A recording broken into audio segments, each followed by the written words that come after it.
ابو جہل تو ہاکس میں سے سب سے بڑا ہاک تھا، اس نے شور مچا دیا۔ یہ ان کے لیے تو گویا کہ آخری درجے میں بے غیرتی کی بات تھی کہ ان کے جیتے جی محمد اور ان کے ساتھی آ کر عمرہ کر، کوئی گستاخی والی بات نہ حضرت عمر کی ہے نہ حضرت علی کی، اور زنجیریں ابھی ان کے ہاتھوں پاؤں میں پڑی ہوئی ہیں۔ حضور میں پہنچ گیا ہوں، لیکن معاہدہ لکھا جاتا، فرمایا کوئی نہیں اٹھا۔ میں تو حیران ہوتا ہوں اس واقعے پر، کوئی ایک شخص بھی نہیں اٹھا۔ 1000 کا لشکر جرار اب چلا ہے مکے سے، کیل کانٹے سے لیس طبل بجاتا ہوا اور بڑے ڈھول بجاتا ہوا، اس لیے کہ یقین تھا کہ اتنی طاقت محمد کی نہیں ہے کہ 1000 آدمیوں کے مقابلے کے لیے وہ آدمی لا سکے۔ ادھر سے یہ لشکر چلا ہے، ادھر سے اب آپ نقشہ دیکھیے مدینے میں۔ حضور نے ایک مجلس مشاورت منعقد کی، مسلمانوں ایک تو لشکر آ رہا ہے جنوب سے کیل کانٹے سے لیس، اور ایک قافلہ آ رہا ہے شمال سے مال تجارت سے لدا پھندا، اور اللہ کا وعدہ ہے کہ ان دو میں سے ایک پر ضرور فتح دے گا، تو بتاؤ کدھر چلے؟ یہ در حقیقت ہر کمانڈر جو ہے کسی بھی اقدام سے پہلے اپنے ساتھیوں کے مورال کا اندازہ کرتا ہے، ساتھیوں کا حال کیا ہے، ان میں کتنی کچھ ہمت ہے، جرت ہے، حوصلے کتنے بلند ہے، کہیں پست تو نہیں ہے۔ یہ گویا کہ اس طرح کا ایک امتحان ہے جو حضور لے رہے ہیں، بتاؤ کدھر چلے؟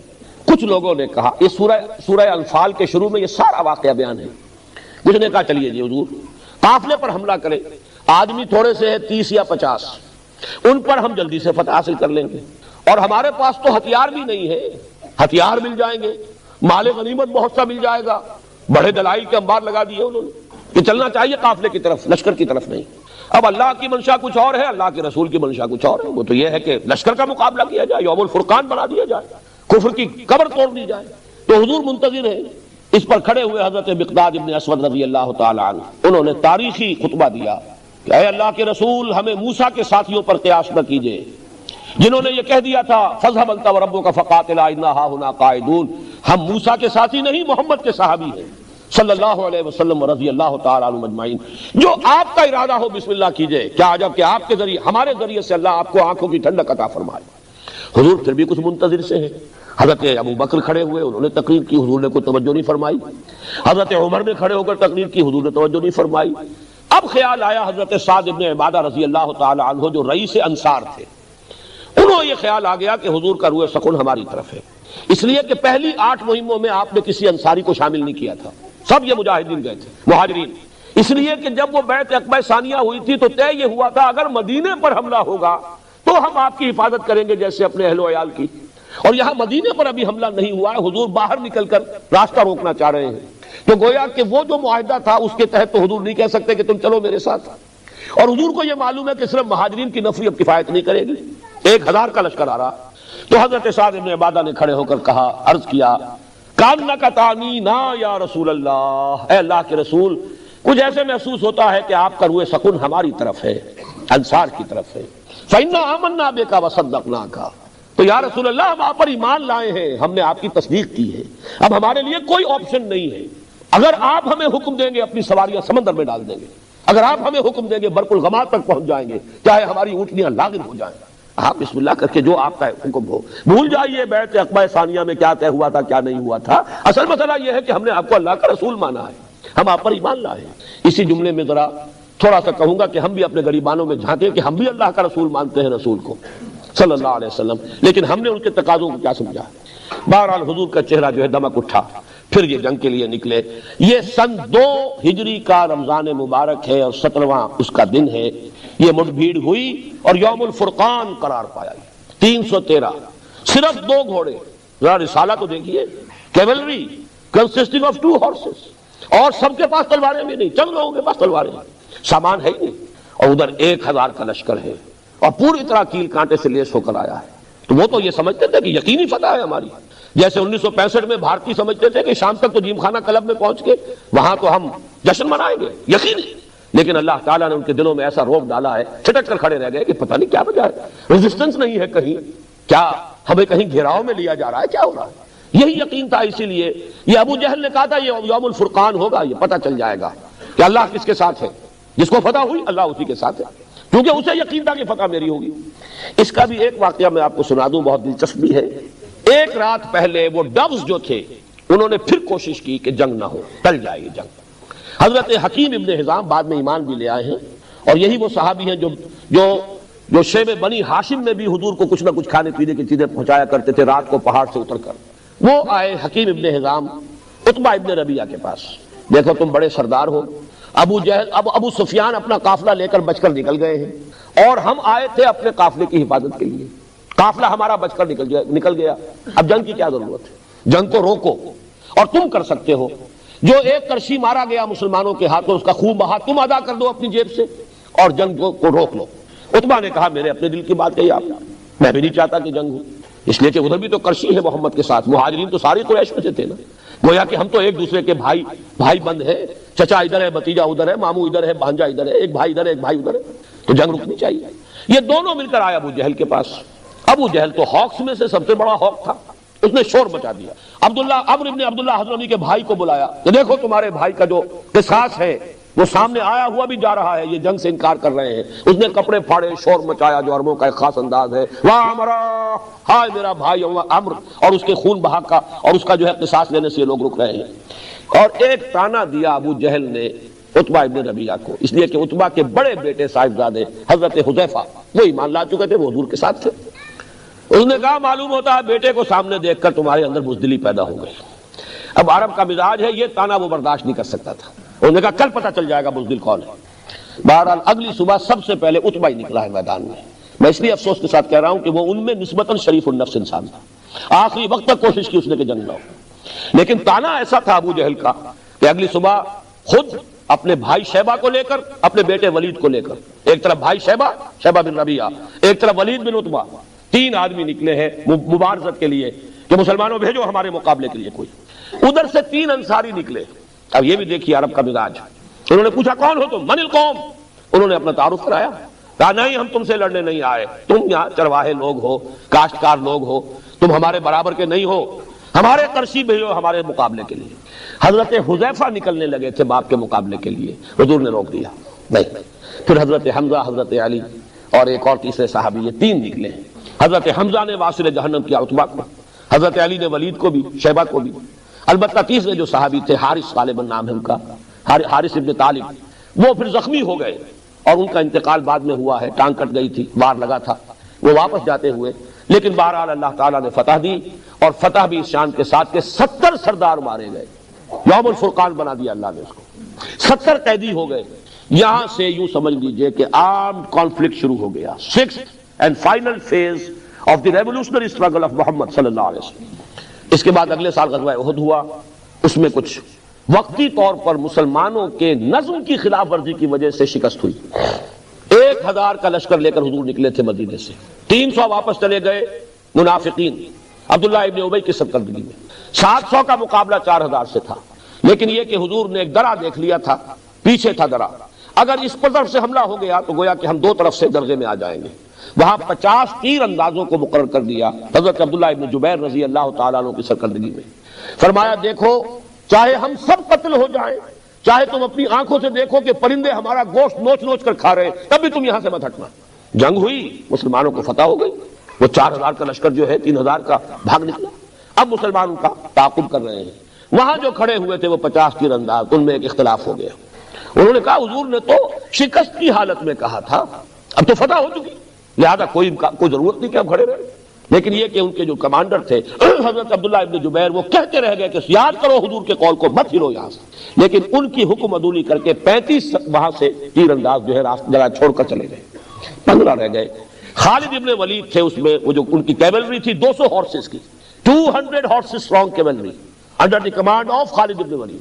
ان کی عقابی نگاہ نے دیکھ لیا کہ وہ درہ خالی ہے. اگرچہ شکست ہو چکی ہے لیکن اس شکست کو فتح میں بدل سکتا ہوں. پورا چکر لگایا ہے احد کا اور وہاں سے جو حملہ کیا ہے تو پھر وہ شکست میں بدل گئی فتح. 70 صحابہ شہید ہو گئے. اس پر جو قرآن مجید میں تبصرہ آیا ہے وَلَقَدْ صَدَقَكُمُ اللَّهُ وَعْدَهُ إِذْ تَحُسُّونَهُم بِإِذْنِهِ، اے مسلمانوں تم اللہ کو دوش نہیں دے سکتے، تم ہم سے شکایت نہیں کر سکتے. ہم نے اپنے وعدہ سچا کر دکھایا تھا، تمہیں مدد دی اور تمہیں فتح دی. تم انہیں گاجر مولی کی طرح کاٹ رہے تھے. حتی اذا فشلتم وتنازعتم فی الامر وعصیتم من بعد ما اراکم ما تحبون، لیکن جب تم نے ہی نظم کو ڈھیلا کر دیا، تم نے حکم کی نافرمانی کی. حضور کے حکم کی تو انہوں نے تعویل کر لی تھی کہ حضور نے تو کہا تھا اگر شکست ہو جائے تب، اب تو فتح ہو گئی. لیکن اصل لوکل کمانڈر کا حکم تو تھا نا، من اطاع امیری فقد اطاعنی ومن عصا امیری فقد عصانی، جو میں پہلے بیان کر چکا. جس نے میرے مقرر کردہ امیر کا کہنا مانا اس نے میرا کہنا مانا. جس نے اس کی نافرمانی کی اس نے میری نافرمانی کی، اس کی سزا ہے جو اللہ نے دی ہے۔ حضور زخمی ہوئے، دندان مبارک شہید ہوئے، خود کی کڑیاں جو ہے تلوار کا وار ایسے پڑا ہے کہ خود کی کڑیاں آپ کے رخسار کی ہڈی کے اندر گھس گئیں، وہ نکالی نہیں جا رہی تھی۔ ایک صحابی نے دانتوں سے پکڑ کر کھینچا ہے تو ان کے اپنے دانت نکل گئے، پھر خون کا فوارہ چھوٹا ہے، غشی طاری ہوئی ہے، خبر اڑ گئی کہ حضور قتل ہو گئے۔ مصعب بن عمیر قتل ہوئے، شہید ہوئے۔ وہ چونکہ علم بردار تھے، ان کے ایک ہاتھ میں علم تھا، اس پر تلوار کا وار ہوا، کٹ گیا، دوسرے سے تھاما، دوسرے پر وار ہوا، وہ بھی کٹ گیا، پھر دونوں بازوؤں کے بچے ہوئے حصوں سے تھاما، پھر شہید ہو گئے۔ حضرت حمزہ شہید ہو گئے، 70 صحابہ۔ یہ اپس اینڈ ڈاؤنز آئے ہیں۔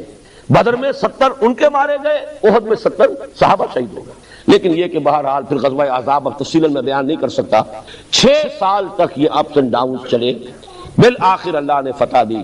وہی رمضان کا مہینہ سن 8 ہجری، اور 10,000 کا لشکر لے کر حضور صلی اللہ علیہ وسلم مکے میں داخل ہوئے ہیں فاتح کی حیثیت سے۔ 10 رمضان مبارک سن 8 ہجری، جاء الحق وزهق الباطل ان الباطل كان زهوقا۔ یہ گویا کہ وہ 6 جو سٹیجز ہیں۔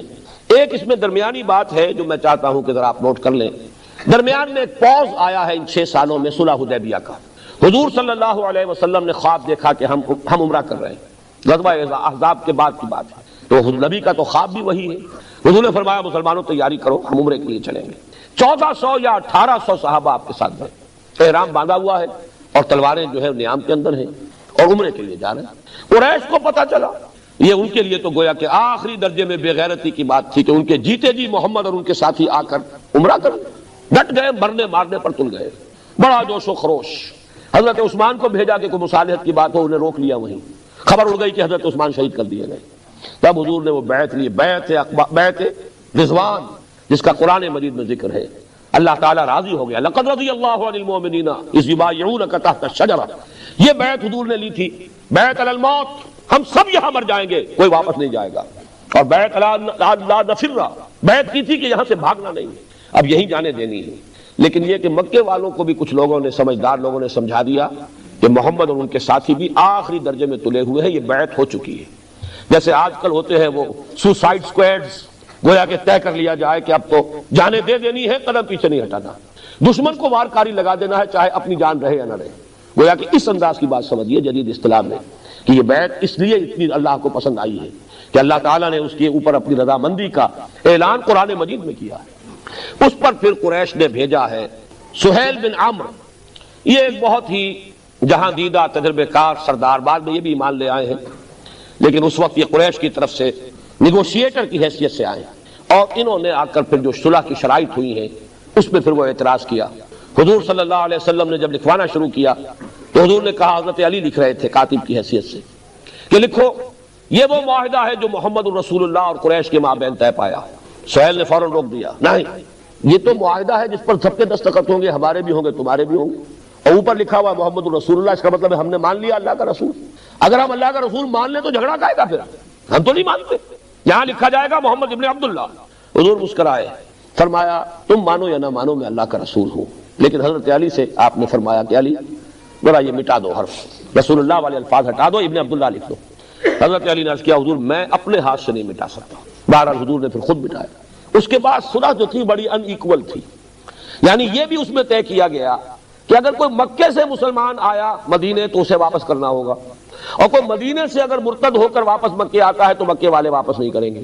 اب یہ ان ایکول ہے، مکے سے کوئی مسلمان بھاگ کر اگر مدینے پہنچے تو حضور اور مسلمان پابند ہیں کہ اسے واپس کر دیں گے، لوٹا دیں گے۔ مدینے سے کوئی مسلمان اگر مرتد ہو کر واپس آتا ہے تو یہ واپس نہیں کریں گے۔ حضرت عمر کا خون کھول رہا ہے، سب کا خون کھول رہا ہے۔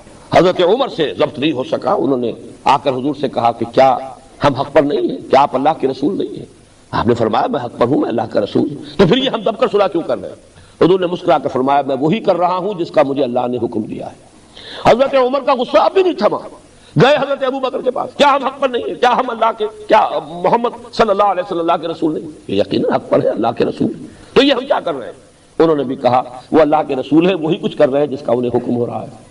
ساری عمر بعد میں حضرت عمر کو یہ ایک رنج رہا ہے کہ اس وقت میں ضبط نہیں کر سکا، لیکن یہ حمیت حق کا جوش ہے۔ اسی حمیت حق کے جوش میں حضرت علی نے بھی تو حکم عدولی کی نا کہ حضور کہہ رہے ہیں نام مٹا دو، اور نہیں مٹایا۔ یہ سب غیرت ہے، حمیت حق ہے، اس میں کوئی گستاخی والی بات نہ حضرت عمر کی ہے نہ حضرت علی کی ہے رضی اللہ تعالی عنہما۔ لیکن ذرا نوٹ کیجئے، آخری بات آپ سے عرض کر دوں، اس کو کہتے ہیں ڈسپلن۔ اس درجے خون کھول رہا ہے، لیکن حضور کا جو فرمان ہے تسلیم کوئی کیوں نہیں کر رہا سوائے حضرت عمر نے جو تھوڑا سا یہ مکالمہ کیا ہے۔ جب صلح ہو گئی تو سب سے بڑا امتحان اسی وقت آ گیا۔ ابو جندل اسی سہیل ابن عمرو کے بیٹے ایمان لائے ہوئے تھے، اور اس سہیل ابن عمر نے عمرو بن سہیل نے رکھا ہوا تھا اسے اپنے گھر میں لوہے کی زنجیروں سے جکڑ کر۔ انہیں جب پتا چلا حضور اتنے قریب آئے ہوئے حدیبیہ میں، جس طرح بھی ہوا زنجیریں توڑوائیں، بھاگے آئے اس حال میں کہ جسم کے اوپر مار کے نشان ہیں اور زنجیریں ابھی ان کے ہاتھوں پاؤں میں پڑی ہوئی ہیں۔ حضور میں پہنچ گیا ہوں، لیکن معاہدہ لکھا جا چکا تھا کہ اگر کوئی آئے گا مکے والا واپس کرنا ہوگا۔ حضور نے کہا بھی کہ سہیل ابھی یہ معاہدہ ابھی لکھا گیا ہے، اس ایک معاملے کو ایگزیپٹ کر دو، ابو جندل کو ہمارے ساتھ جانے دو۔ میں آ گیا نہیں، معاہدہ ہو چکا، واپس کرنا ہوگا۔ حضور نے فرمایا ابو جندل صبر کرو، اللہ تمہارے لیے راستہ نکال دے گا۔ وہ چیخے چلائے، مسلمانوں یہ مجھ پر کیا غضب ہو رہا ہے، ان بھیڑیوں کے حوالے مجھے کر رہے ہو دوبارہ، لیکن کیا کریں حضور کا حکم ہے، مسلمان کچھ نہیں کہہ سکتے۔ مکے میں جب تھے مارے کھاتے تھے، کچھ نہیں کہتے تھے، اس لیے کہ حضور کا حکم تھا۔ وہی معاملہ آج بھی ہے۔ یہ ڈسپلن ہے اصل میں کہ جس سے کامیابی حاصل ہوتی ہے، ورنہ اگر ڈسپلن نہ ہو معاملہ ختم ہو جائے گا۔ تفشلوا تذهب ريحكم، اگر تم جھگڑو گے تمہاری ہوا اکھڑ جائے گا۔ لیکن آخری جو عشق کا ہے، حضور نے فرمایا لو بھائی اب اگلے سال عمرہ کریں گے، معاہدے میں یہ تھا اس سال واپس جاؤ، اگلے سال آ کے عمرہ کرنا، ہم 3 دن کے لیے مکہ خالی کر دیں گے، تم ہی رہنا وہاں، تم ہی عمرہ کرنا، ہم چلے جائیں گے پہاڑوں پر۔ حضور نے فرمایا جس کے ساتھ قربانی کے جانور ہیں یہی ذبح کر دیے جائیں، اور اب احرام کھول دو، واپس چلنا ہے۔ حضور نے فرمایا اٹھ جاؤ قربانیاں دے دو، کوئی نہیں اٹھا۔ پھر فرمایا اٹھو قربانیاں دے دو، کوئی نہیں اٹھا۔ تیسری مرتبہ فرمایا کوئی نہیں اٹھا۔ میں تو حیران ہوتا ہوں اس واقعے پر، کوئی ایک شخص بھی نہیں اٹھا۔ اس پر حضور کچھ غمگین ہو کر، اس لیے کہ لوگوں کے جذبات نہایت مزبہل ہو گئے تھے۔ یہ کیا ہوا؟ حضور نے تو کہا تھا عمرہ کریں گے، ہم بغیر عمرہ کیے وہ جا رہے ہیں، اور ہم ڈر گئے ہیں کفر سے، دب گئے ہیں کفر سے، ہم نے اتنی گر کر صلح کیوں کر لی ہے؟ تو ضبط تو کر رہے ہیں، لیکن بہرحال قلبی احساسات جو ہے وہ تو انسان کے اپنے اختیار میں نہیں ہوتے، صدمہ تو ہوتا، لہذا کوئی نہیں اٹھا۔ حضور گئے اپنے خیمے میں، حضرت ام سلمہ رضی اللہ تعالی عنہ اس وقت ساتھ تھی۔ حضور کا یہ وہ قاعدہ تھا کہ ہر سفر میں آپ اپنی ایک زوجہ محترمہ کو ضرور ساتھ رکھتے تھے۔ حضرت ام سلمہ بہت ذہین خاتون تھی۔ کہا میں نے 3 مرتبہ کہا ہے مسلمانوں سے کہ اٹھو احرام کھول دو، کوئی نہیں اٹھا۔ انہوں نے مشورہ دیا حضور آپ زبان سے کچھ بھی نہ کہیے، خود جا کے اپنی جانور کی قربانی دے دیجئے، احرام کھول دیجئے۔ بس حضور نکلے کیا تو سب کھڑے ہو گئے۔ میں اسے کہا کرتا ہوں کہ یہ حالت منتظرہ تھی، they were waiting for something۔ ہو سکتا ہے کوئی صورت بدل جائے، کہیں ہمارا امتحان ہی نہ لے رہے ہو حضور، اس اعتبار سے۔ لیکن جیسے حضور نے احرام کھول دیا آپ سب کھڑے ہو گئے، سب نے احرام کھول دیا۔ اسی لیے اس کو کہا ہے انا فتحنا لک فتحا مبینا، یہ صلح نہیں ہے محمد، ہم نے آپ کو اس صلح کے پردے میں بہت بڑی فتح عطا کر دی۔ کیا فتح کا پہلو تھا کہ اگر قریش نے صلح کر لی محمد کے ساتھ صلی اللہ علیہ وسلم، تو پورے عرب کے قبائل کو معلوم ہو گیا now Muhammad is a power to reckon with۔ اب محمد کی طاقت ایسی ہے کہ گویا کہ قریش نے صلح کر لی ہے محمد کے ساتھ۔ یہی بات ہے جو آج تک ہوتی چلی آ رہی ہے کہ اسرائیل کے ساتھ صلح نہیں کرنی اور اسرائیل کو تسلیم نہیں کرنا۔ صلح کرنے کے معنی تسلیم کر لیا، جھگڑا ختم ہو گیا۔ تو محسوس یہ ہوا کہ جب قریش نے صلح کر لی ہے تو گویا کہ قریش نے تسلیم کر لیا ہے کہ اب محمد صلی اللہ علیہ وسلم کی طاقت بہت بڑی ہے۔ رعب پڑ گیا پورے عرب پر۔ پھر حضور یکسو ہو گئے، قریش کے ساتھ جب صلح کا معاہدہ ہو گیا، اب آپ نے خیبر پر چڑھائی کی، خیبر فتح کر لیا، اس لیے کہ ان کے تو ہاتھ بن گئے تھے، اب یہودیوں کی مدد کو قریش نہیں جا سکتے تھے۔ آپ نے حملہ کیا خیبر پر، خیبر فتح کر لیا، بہت بڑا مال غنیمت ہاتھ آیا۔ پھر اسی عرصے میں، اب جو آخری بات میں آج عرض کروں گا وہ صرف یہ ہے، اسی عرصے میں اب پہلی مرتبہ حضور صلی اللہ علیہ وسلم نے بیرون ملک عرب دعوتی خطوط ارسال کی۔ یہ بہت اہم نقطہ ہے، ایک مذہبی تبلیغ ہوتی ہے، ایک انقلابی تبلیغ ہوتی ہے۔ مذہبی تبلیغ پھیلتی ہے زمین پر، انقلابی تبلیغ ایک انقلابی عمل ایک جگہ کے اوپر پروان چڑھتا ہے، اوپر جا کر پھیلتا ہے۔ جیسے درخت ہوتا ہے آم کا درخت، جیسے ہی گٹھلی پھٹے گی 2 پتے نکلیں گے، لیکن وہ آم کا درخت جو زمین پر پھیلتا نہیں، خربوزے کی بیل کی طرح وہ سیدھا اوپر جائے گا، جوان ہوگا وہیں پر اب پتے لگیں گے، وہیں پر اب ٹہنیاں ہوں گی، وہیں آم لگے گا، پھر وہ پھیلے گا۔ جبکہ بیل جو ہوتی ہے خربوزے کی ککڑی کی، وہ زمین پر پھیلتی، اوپر نہیں اٹھتی۔ یہی فرق ہے، ایک تبلیغ ہے خالص مذہبی تبلیغ، جیسے عیسائیوں کے مشنز ہیں، ان کے پاس کوئی نظام ہے ہی نہیں جو انہیں قائم کرنا ہو، کسی ریولوشن کا کوئی ان کے سامنے نقشہ ہی نہیں، وہ تو صرف ایک عقیدے کی تبلیغ کرنی ہے، لہذا وہ پوری دنیا میں کرتے پھرتے۔ لیکن ایک ہے کمیونزم، وہ ایک نظام لانا چاہتے تھے، لہذا انہوں نے پہلے ایک ملک میں کنسنٹریٹ کیا، ایک ملک میں انقلاب برپا کیا، پھر آپ کو معلوم ہے انقلاب جو ہے پھیلتے چلے گئے، روس میں آ گیا، روس کے بعد جو ہے آدھی دنیا میں وہ انقلاب آ گئے۔ یہاں یہ معاملہ سمجھ لیجئے کہ حضور صلی اللہ علیہ وسلم نے 10 برس مکے سے باہر قدم نہیں نکالا۔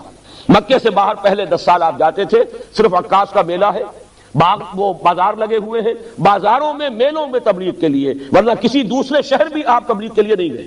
He concentrated his full attention، پورا وقت مکے پر۔ اس کے بعد جب مکے والوں نے طے کر لیا کہ اب انہیں قتل کر دو، تب پہلی مرتبہ باہر قدم نکالا، طائف گئے۔ وہاں سے ناکامی ہو گئی، اللہ نے کھڑکی کھول دی، خود کھول دی۔ مدینے سے پہلے سال 6، اگلے سال 12، اگلے سال 75 آدمی آ گئے، 72 مرد اور 3 عورتیں، اور وہ دارالہجرت بن گیا۔ اب آپ کی تبلیغ کا دائرہ جزیرہ نما عرب کے اندر ہے۔ پورے 7 برس عرب سے باہر آپ نے کوئی خط تک نہیں لکھا۔ حالانکہ کیا قیصر کو خط نہیں لکھ سکتے تھے آپ؟ جو بعد میں لکھے خط، کیا لگتا تھا اس میں؟ خط لکھنا کیا مشکل تھا؟ کسی ایلچی کو بھیجنا تھا نا۔ تو مدینے میں تو اتنی نفری آپ کے پاس پہلے دن سے تھی، بادشاہ مصر کو بھی ایلچی بھیج دیتے، قیصر کو بھی، کسرا کو بھی، یمامہ کے رؤسا کو بھی، غسان کے رئیس کو بھی، ہر جگہ بھیج دیتے، نہیں بھیجا۔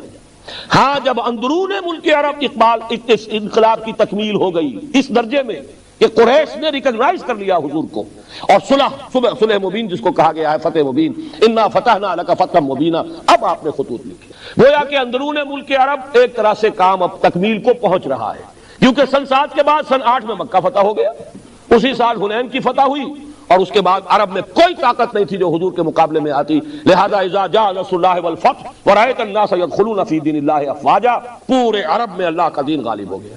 یہ جو خطوط آپ نے بھیجے تھے، اس کے نتیجے میں اب بیرون ملک انقلاب محمدی کی تصویر ایکسپورٹ کرنے کا سلسلہ شروع ہوا ان خطوط کے نتیجے میں۔ قیصر نے حضور کے ایلچی کی بڑی عزت کی لیکن ایمان نہیں لایا، کسرا نے توہین بھی کی، خط بھی پھاڑ دیا۔ حضور نے فرمایا اس نے میرا نامہ چاک نہیں کیا، اپنی سلطنت کے پرزے کر دیے۔ شاہ مصر تھا مقوقس، اس نے بھی عزت کی، یہ عیسائی تھے جو، کیونکہ ہرقل بھی عیسائی، وہ بھی جانتا تھا کہ اللہ کے نبی ہیں۔ مقوقس نے بھی پہچان لیا تھا یہ اللہ کے نبی، کیونکہ عیسائیوں کے پاس علم تازہ تھا ابھی۔ وہ بحیرہ راہب تھا عیسائی، جس نے کہ ابو طالب سے کہا تھا یہ بچہ جو ہے اس کی حفاظت کر رہا ہے یہود سے، وہ اس کی جان کے درپے ہو جائیں گے، تو ان کے ہاں علم تھا۔ حضرت سلمان فارسی کو بھی ایک عیسائی راہب نے کہا تھا جاؤ جنوب کی طرف، کھجوروں کی سرزمین میں نبی آخر الزمان کا ظہور ہونے والا ہے۔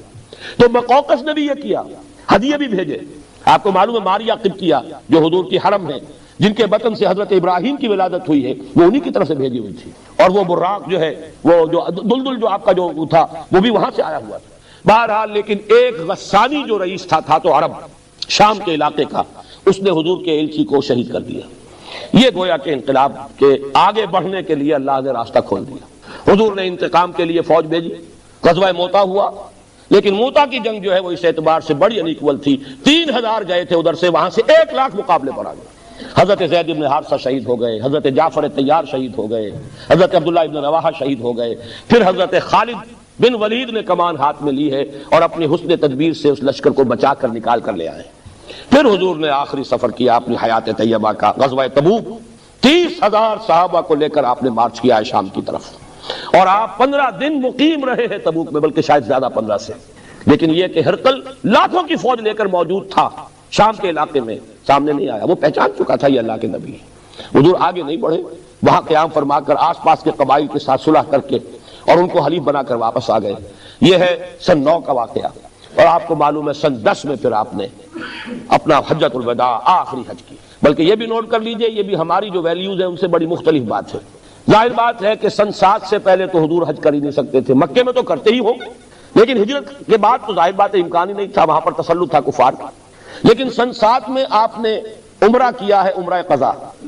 سن 6 میں صلح حدیبیہ ہوا، 8 میں مکہ فتح ہو گیا رمضان میں، لیکن آپ نے حج نہیں کیا۔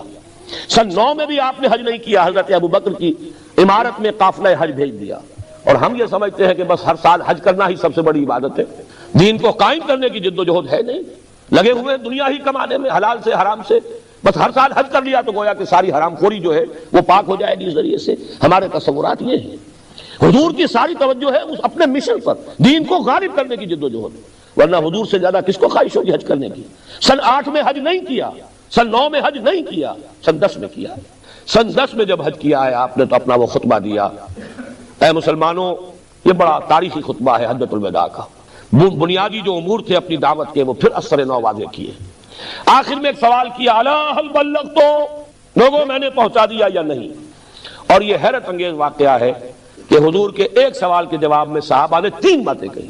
انا نشہد انک قد بلغت وادیت ونصحت، بلکہ ایک روایت میں 4 ہے، انک ادیت الامانۃ وبلغت الرسالۃ ونصحت الامۃ وکشفت الغمۃ. ہم گواہ ہیں نبی، آپ نے رسالت کا حق ادا کر دیا، پیغام کا حق ادا کر دیا، ہماری خیر خواہی کا حق ادا کر دیا، آپ نے گمراہی کے جو پردے ہیں اندھیارے انہیں چاک کر دیا. 3 مرتبہ حضور نے سوال کیا، 3 مرتبہ جواب لیا. پھر آپ نے نگاہ اٹھائی آسمان کی طرف، انگشت شہادت سے اشارہ کیا 3 مرتبہ. پہلے آسمان کی طرف اشارہ، پھر لوگوں کی طرف. 1.25 لاکھ کا مجمع تھا. پھر تصور کیجئے 22 برس پہلے ایک تنہا آدمی کھڑا ہوا تھا دعوت لے کر. اسے مجنون کہا گیا، شاعر کہا گیا، شاعر کہا گیا، پاگل کہا گیا، مسحور کہا گیا. ان تتبعون الا رجلا مسحورا، ساحر، مسحور، شاعر، کذاب، نہ معلوم کیا کیا کچھ کہا گیا. اکیلا آدمی. اور کل 22 برس.